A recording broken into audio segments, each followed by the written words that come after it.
Full screen. Yeah. Full screen. Nej. Va?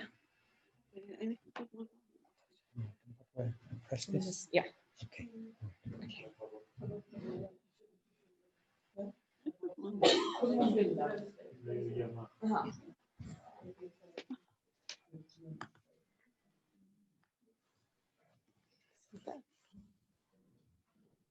Good morning.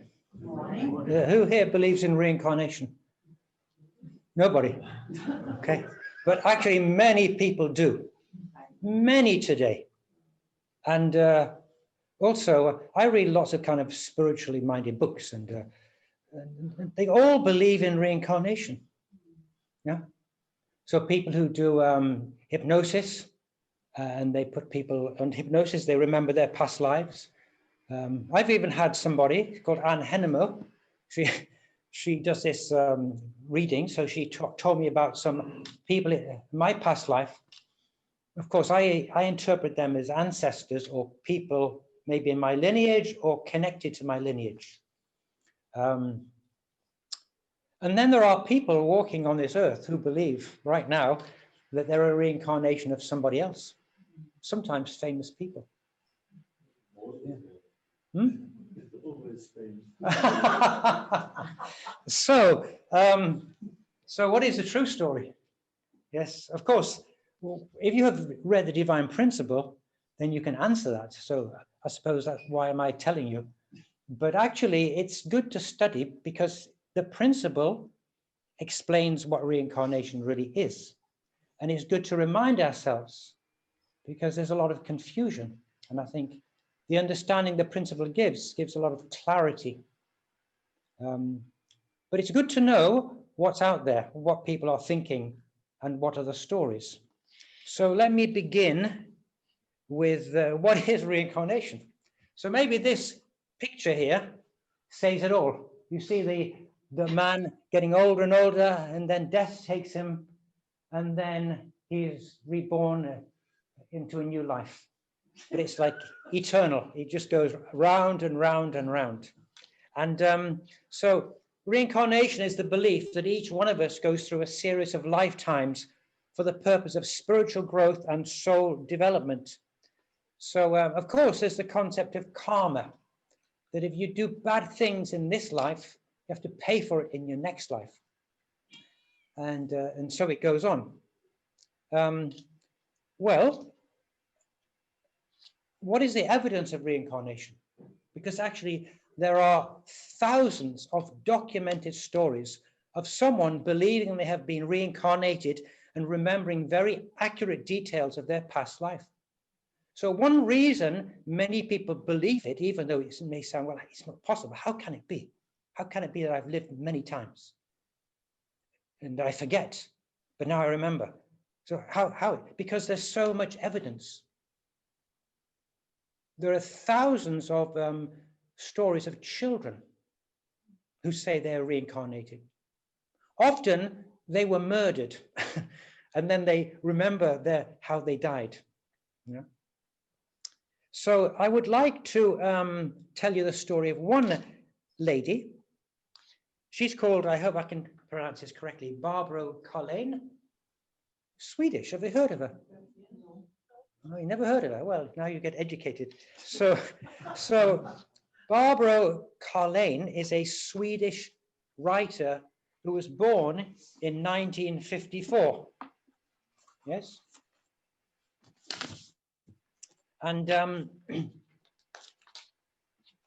she was a best-selling child literary sensation, a child prodigy. At the age of, a book of her poetry called Man on Earth, or in Swedish, Människan på jorden, is that correct? Oh, yeah. It was published when she was only 12 years of age, and it led to her widespread recognition within Sweden as a child prodigy. She had published 11 books of poetry and prose by the time she was 16. Quite remarkable. So, this is when she was 13 years of age. And as a young child, she had memories of being Anna Frank. You know Anna Frank? Yes. Anybody not know her? Okay. So in a past life. So this is Anna Frank when she was 11. Do you think there are any similarities? It's interesting. Actually, often people look similar to the people who they say they were. So from the time she could talk, Karlén began telling her parents strange stories about someone named Anna Frank. Karlén claimed she was Anna Frank, that she had nightmares of men kicking in the door of her home and taking her away. So her parents were perplexed, not least because they had no idea who Anna Frank was at that time. So she died, Anna Frank, in 1945 in the Bergen-Belsen concentration camp after Nazis discovered her and her family hiding in an attic in Amsterdam. Karlén's parents took her to Amsterdam when she was 10 years old. She quickly led them to Frank's house with no directions. She correctly identified a spot on the wall where Frank had hung photos of movie stars and noted that the steps were different than when she remembered. All of this was enough to finally make her parents believe she really was the reincarnation of Anna Frank, and she's been writing books about her experience ever since. And she wrote her autobiography called And the Wolves Howled, and she talks about Anna Frank and also her difficult life, because she was persecuted and almost murdered, and so you could say she had terrifying experiences similar to Anna Frank. Well, Karlén, she worked as a mounted policewoman in Sweden until 1993. She then trained horses and riders and competed internationally in dressage. And then she moved to California in 1999, and that's where she lives now. So this is one story, and there are many like this. Of course, our understanding is it's not somebody else that I lived that life, but actually the spirit of Anna Frank is with her. And we might ask why? Why is Anna Frank with her? Well, one reason might be that Anna Frank was a very good writer. She loved writing. So during her lifetime, she couldn't fulfill that desire. Therefore, she's looking for somebody that she can inspire and fulfill that desire. And also we understand that you cannot grow without a physical body. So that's one reason why spirits need to come back, because you need to get vitality elements to grow. So you actually have to come back, whether you like it or not. Otherwise, you're stuck. Of course, another reason may be that the difficulty, the fear and the dread and the horror that she had, that somebody else could experience this so she could be free of it. Because if Barbro tells her own story, and that Anna Frank, her story is being told, then maybe this releases her from all of this burden and weight. Because there are many stories when people in the spiritual world, they find somebody who tells their story, it eases their heart, it releases them, because they want their story to be told. That's why people who are murdered, they come back and find somebody who's spiritually receptive, and that person can be guided to the details of their murder. And I would imagine that now their story is known. And maybe it's the same for all of us. If something bad happens to you, some difficulty, if you keep it inside, it goes round and round and round. But if you can share it with somebody and somebody understands, you can let it go. So, what other evidence is there of reincarnation? Well, past life regression through hypnosis. This explains problems that people have in this lifetime and heals them.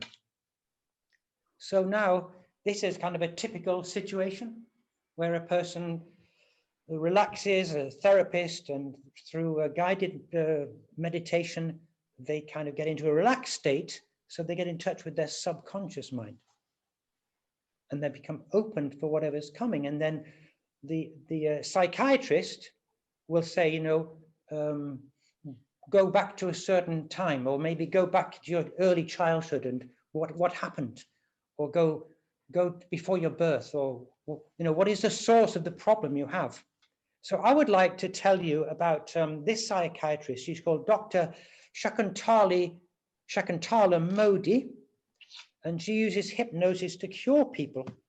And I have her book here, and it's called Remarkable Healings. And it's one of the most remarkable books I have ever read. It's very much in line with the Chomkyong Providence. It's very clear. And subheading, it says, a psychiatrist discovers unsuspected roots of mental and physical illness. So she meets a 39-year-old woman called Sophia with a chronic arthritis. But I'd like to read a little bit from the book about her story. She had trouble with joints for many years. As a child, she was extremely flexible and many times would hyperextend her joints, particularly her shoulder and knees. As she got older, the pain in her joints became more chronic and hyperextension of the joints became constant. Her joints at the age of 28 became sensitive to cold and dampness. Exercise and inactivity both seemed to hurt her joints, particularly her knees. The backs of her knees also had cysts, which swelled to the size of baseballs and were very painful when she had fluid retention. And she had to take anti-inflammatory medication to control the pain. So I suppose in desperation, she came to this psychiatrist. And during the session, Dr. Modi, she says, when she asked, what is the source of this pain, Sophia saw that in a past life, she was being drawn and quartered by a horse, tied to each of her extremities, pulling her apart. I won't go into the details of what happened, but what led to this, to her being treated in such a terrible way? So then the person, the so-called past life, speaks through this lady. My name is Ravine. I am a 34-year-old man, a beggar, and I'm a kind of, I talk to people about God. I tell everybody who will listen to me that God has nothing to do with fear. And the doctor says, fear of what? Fear of retribution, fear of punishment, fear of burning in hell. My belief is that God is all loving and forgiving, and he does not punish anybody. And Dr. Modi asks, and what year is this? The year is 1043. I am in a small town ruled by a king. Why were they persecuting you? I always hang about in the courtyard. I am speaking to people about what I believe. Somehow, the young princess was passing through and she heard me speaking and began to ask me questions. She liked what I was saying. Later, she innocently told the king about me, who in turn talked to his bishop. They decided that I am a heretic. And for that reason, I must be publicly punished to discourage anyone else from speaking against the church. And that's why we can understand that this happens in Christian history, or anyone who's a little different has something new to say. So let me continue. So she died, he died and went to spirit world. And Ravine says, I see a bright white light coming down and there are many beautiful angels in it. They pick me up and take me to heaven. They put me in a protective capsule of golden light. It is almost like they sew me back together and put me into a bandage of golden light all around me so that I can heal. And Dr. Modi says, can move ahead to a time after you have rested and healed. Angels come and take me to another place. There are 4 beings in white robes. They look wise. They are very loving and kind. They do not judge or criticize. They want me to look back in that life It looks like a movie. I can see every detail. Tell me what you see and understand. These counselors are telling me in a loving and non-judgmental way that although I was right in my beliefs, I really didn't have to martyr myself for my beliefs. Everyone comes into their awareness of God and the truth in their own time. Although I believed in it, I did not have to be such a crusader. It was good that I offered people hope, but it was not good that I did myself in. I was valuable in God's eyes as the people I was offering hope to. This was not really necessary. I could have carried this message much longer and influenced a lot more people if I would have been more diplomatic about it. When one is extreme in life, it is going to be counterbalanced by those who are just as extreme in another direction. I should have more regard for my personal safety. I should have had, and should have been more careful I should be more careful in future lives. Although I did not feel like forcing anybody, I was too intense. I kind of invaded other people's psychic space. Everybody has to make those decisions for themselves. So you could say, through this experience, that the person who died understood when they went to spirit world the mistakes they made. And maybe this person on earth, Sophia, maybe, I don't know, maybe she was very judgmental and too intense. But obviously we understand the spirit will come to somebody who is like, there's a common base, and they want their story to be told, and so they can be released. And now in this hypnosis, his story is being told. So, as I said, he was punishedly cruel as a heretic. But those who cruelly punished him or her, she, the present person, Sophia, was able to forgive them. So, thanks to Ravine, I have learned not to be extreme in this life. I guide my kids gently and give them plenty of room to make their own decisions. In this life, I guard my spiritual knowledge, and I'm careful about who I talk to and how I talk about it. And then the Dr. Modi says, now look back in Ravine's life and see if you can recognize anyone who was there who may be here in this life. Now I look, yes, the bishop in Ravine's life is a lady I know in this life. I am afraid of her in this life too, and I cannot trust her. The princess is a good friend in this life who also has pain in all her joints. So it's like people from the past, you could say, they come and work with people in the present. So the people we meet,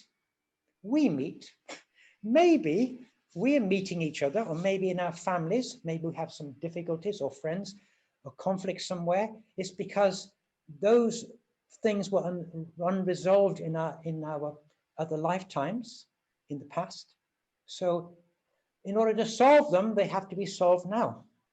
So if we have problems, we need to be grateful and not think, well, you're not nice to me, and just have a knee-jerk reaction of what you did to me. But understand problems come because they are unresolved problems from the past, and we have an opportunity to solve them.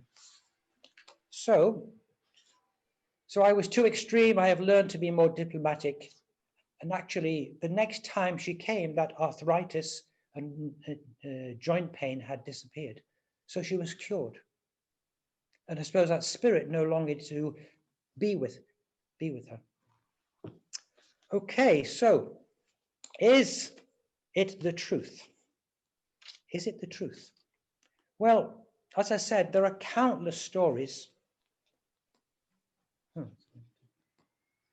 There are countless stories about reincarnation, and that was one of them. So, and as I said, belief in reincarnation is very popular today. But why do we forget who we are? If it was planned that we have many lifetimes, can you explain why a person in spirit world who has to come back for a new life totally forgets it. It doesn't make sense. But if, as we understand, actually that spirit is coming to us because they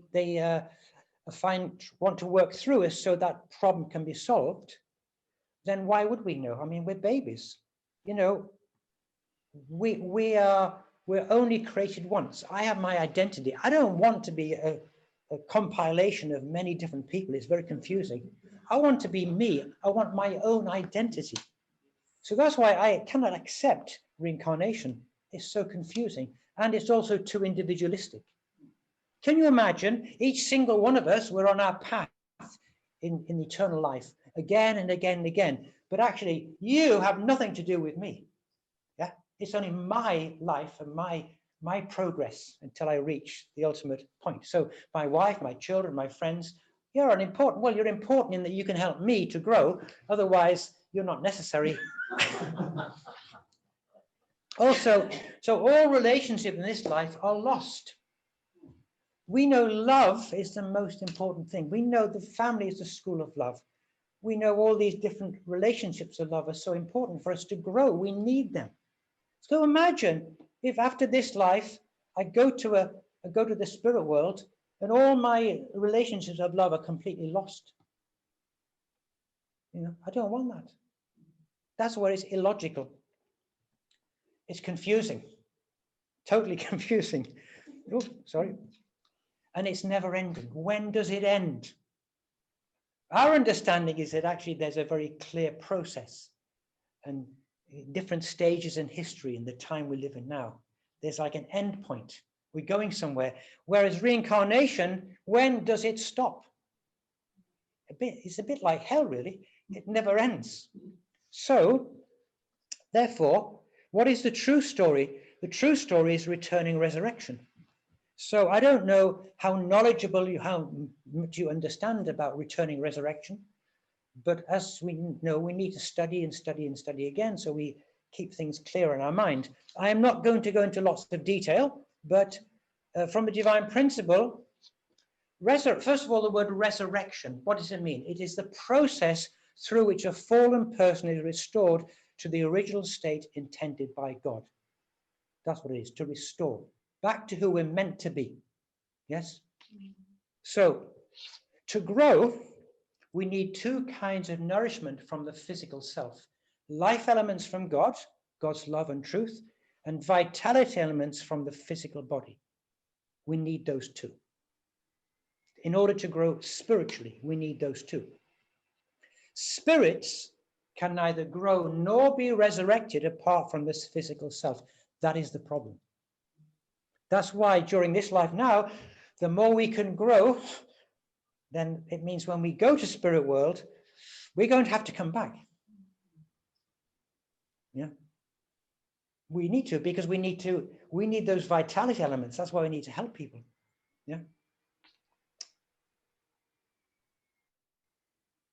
So when we talk about the champion providence and that our ancestors can be liberated and go to workshops and hear the divine principle, they still have to come back because they need vitality elements. Yeah. Spirits can only be resurrected by returning to earth and cooperating with earthly people. This is called returning resurrection. That's what it is. We're all going to return, all of us. Actually, even if we were perfect, we would come back. Do you know why? Well, if you're perfect, you don't just want to stay up in heaven by yourself. You want to help people on the earth because you love people. Yes? So, by assisting people of faith living on the earth to fulfill their missions, the spirits may complete their missions at the same time. When people become receptive to spirits through prayer or other spiritual activities, the spirits descend to them to form a common base with their spirit selves and work with them. So if we live a life of faith, if we study God's word, if we pray, if we live a life for the sake of others, use our physical body in a good way, it raises our vibration. And so these higher vibrations of energy and spirits can come and guide us. Yeah. Whichever vibration we're on, those spirits, if they find a common base, they'll come to us, won't they? Of course, we have many different moods. Sometimes we are struggling and sometimes we feel great. So I suppose the spirits around us that affect us will make a common base for changes according to our moods. What about the work of good spirits? So the spirits who want to come onto this earth to help us, they give people on earth the power to heal diseases. Yeah, some have that gift. Others, they can perceive the reality of the spirit world, like mediums. Some are given revelations and the gift of prophecy. And others have deep inspiration to the soul. If I was to put myself into which of those categories, I would say, well, I think I get a lot of inspiration and insights. It keeps flooding in. Preparing for this, I get insights. So I wonder how you feel you have been guided, how good spirits work in your life. Do any of you here have the power to heal diseases? Some people can use their hands, yes. Do any of you perceive the reality of the spiritual world? You have visions or out-of-body experiences or dreams where you get messages? Or do you get revelations about the future? So, the book I've read from before called Voices of Love from the Light, ascended masters in spirit world, high spirits, speak through Philip Burley, who's a trance medium. And Jesus gave this message when it came to how the spirit world cooperates with the physical world. It is the mission of the highest spiritual beings to guide human beings during our time on earth, and the mission of human beings to discern this guidance and act on it. So we need to listen, we need to be receptive. Trouble is, we don't always hear, yes? So that's why we need to pray and study and live, do good deeds and so on. He also said, we intercede, we protect, we warn, but we cannot think and act for you. This is up to you. That's our responsibility. Your body is your greatest asset because it furnishes you with the energy to develop maturity of spirit through your actions. That's what it says, good actions. So aren't we lucky? Not lucky. To have a physical body is priceless. The extent to which we grow depends upon our life and now, not waiting for the next life and somehow I'll go to heaven and everything will be all right. Yeah. So all of us, the first generation, we all gave up many things to follow this path. And I'm so happy I did that. I'm so grateful. And I'm so grateful I'm still going on this path. Of course, all of us have many things we're dealing with because of ancestors. But, we have to do the best we can, no matter what age we are. I can't now, I'm retired, but I can't retire from living a life of faith. We have to keep going. So how do spirits grow? Through returning resurrection. So first of all, there's the growth stage level of returning resurrection. So at the time of Jesus' advent was a growth stage.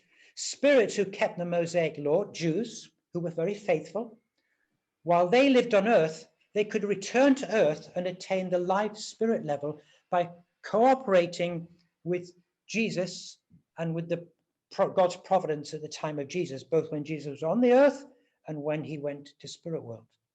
So all through his Christian history, you could, well, no, actually at that time, that was a special time. It was the merit of the age when spirits came down to the earth and could get the benefit. Old Testament spirits could come and help people guide them to Jesus. And so they could get the benefit and rise up to this higher level. At the second advent of Christ, spirits who believed in Jesus while living on earth can return to the earth and attain the divine spirit level. So Christians in spirit world are in the life spirit level in paradise. Yes. So when the second advent occurred on this earth, these spirits come down because they want to get the benefit to be resurrected to a higher level by helping people on this earth to the level of divine spirit. They can also get that benefit. Now you might say, well, are any of us here yet divine spirits? Maybe I can see many of you. But I mean, that's the purpose. The purpose. So I know that I remember getting a reading from Philip Hill, who said there was one particular family in my ancestry who were instrumental in guiding me to the church. So they helped me, so I helped them, yeah, to move on to a higher level. What about spirits of other religions? They also benefit because during this time of the second advent, all the spirits of other religions want to inspire the people on earth of the same religion, guide them to find the second advent. Or, this is the time. So that's why, Father work with many different religions. And we have people from different religions who've been guided to true parents.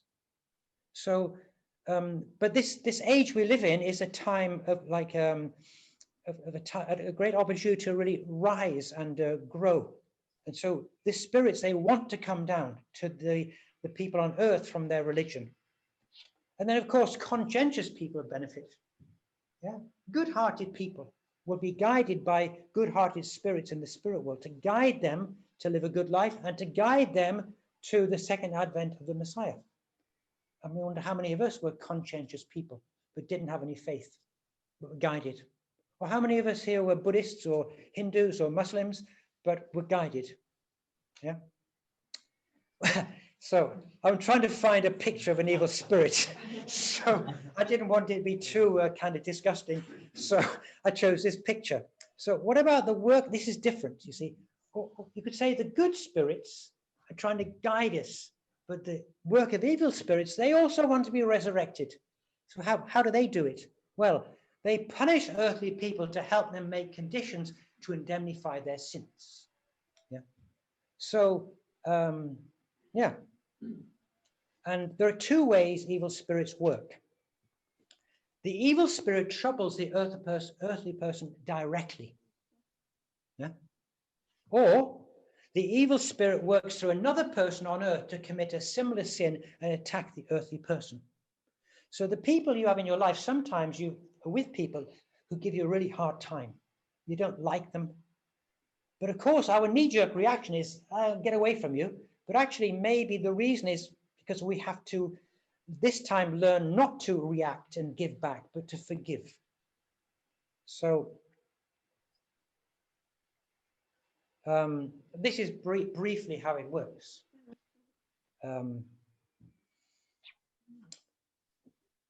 This can happen in your own family, the relationships in your family. Maybe some spirit from the past is working through your mother, father, brother, sister, children, and they're really difficult. Yeah, what's going on? Where did that problem come from? So you never know if it's come because there's something you need to restore, because the spirit in the spirit world was evil, who did wrong. They want to punish you, give you a hard time. But what we need to do is to learn, if the earthly person gratefully and willingly suffers the work of the evil spirit, the sin will be resolved. So it very much depends on our attitude. So when we see all the wars and the conflicts in the world, which are never ending, it's because people react with the same kind of hatred and revenge, and that's why it never stops. So the way evil spirits work is they, the time has come for them, the spirit world coming down, they want justice. So if I return to Philip Hill, he told me I had an ancestor, I may have said this before, who was a monk in England, and the Vikings were going to come, and everybody had to get away. But the old people, the women and the children, could not escape. So they hid in the attic of this monastery. And this young monk, who was one of my ancestors, he should have, he was asked to stay there. And when the Vikings came to say, well, there's no one here. Well, that's pretty terrifying. He was 17 years of age about, and he freaked out. So instead, he hid in a secret cupboard or room. And when the Vikings came, they discovered all these people hiding up in the attic, and they slaughtered them. And he heard how they were slaughtered, and the screaming and all the agony and the terror. And after it was over, he came out, and but he told nobody. And he no longer, he stopped being a monk. Later, he married, he had children. But he had nightmares of these spirits who had died because of him, because he left them there. They had resentment, and they were like speaking to him and disturbing his mind. The thing is, that family, I was told, they came to me and guided me to the church. So they had to restore that problem. Okay, so that's how. But I have these resentful spirits with me. Philip Hill said they block my heart. He said, this was a reading a few years ago, there are these like good spirits, a bit further out, but these resentful spirits are blocking my heart. Okay, I don't know if I've unblocked them since then. He said, go to Champion. That's the way to do it. So let me give you some observations on this. So we benefit today from the merit of the age. Today, this process is accelerated. It's speeding up. It's happening. Yes? Spirits long to return. That's why there's so many mental problems and so much spiritual activity and so many inspirations and so many spiritual groups. They want to come back. They want to communicate. They want to cause problems so they can solve their problems, or they want to inspire us to go the right way. It explains the increase in spiritual activity. As I said, people are becoming much more aware today of spiritual reality and the spiritual path, and many different tools. So this past life regression hypnosis is one path, but today there are lots of different spiritual paths that are about kind of unblocking stuck emotions, things which are stuck, yeah, and raising your vibration and going to a higher level. So to resolve things which have been with you, yeah. So we only have one life and one identity. Thank God for that. So that's what I observed. Reincarnation does not make sense, but returning resurrection does. We have this one lifetime.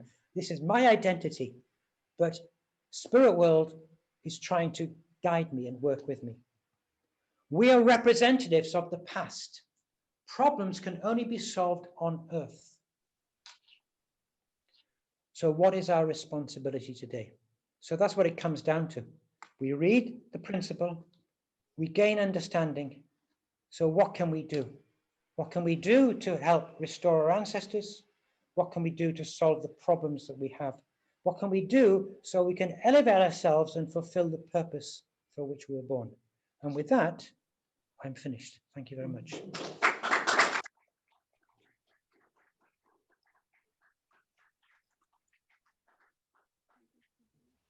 Thank you so much, Tim. And thank you so much to everyone then for spending the precious time that you have from this lifetime, right, to grow together. So we'll finish today's Sunday service with one last song. Michael.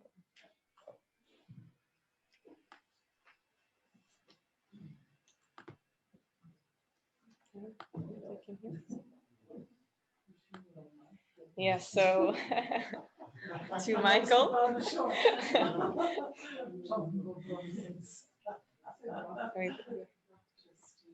They can hear us. Oh. Okay. Okay.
Thank you everyone for coming and joining today's Sunday service.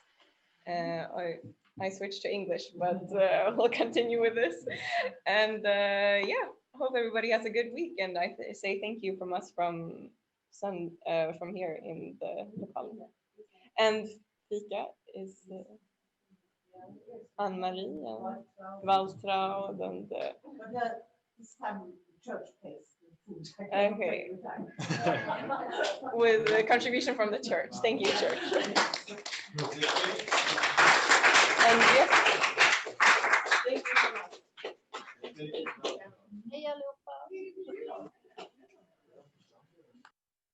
What is it there?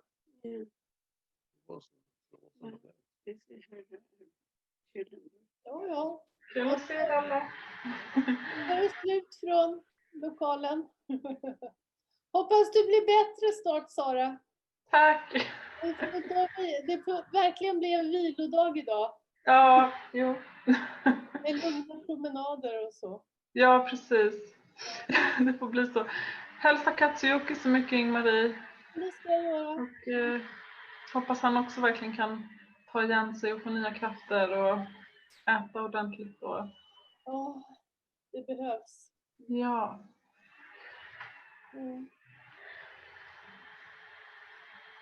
Ja, allihopa. Pussa katten lite extra. Ja, katten har gått och lagt sig nu. Jag tror han har lagt sig i Katsukis garderob.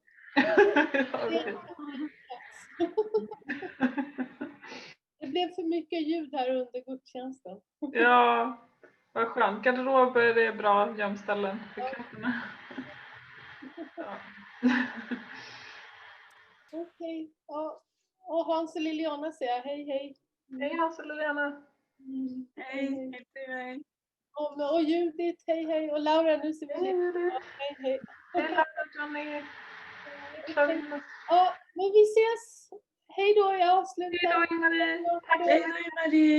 Hej då. Hej då.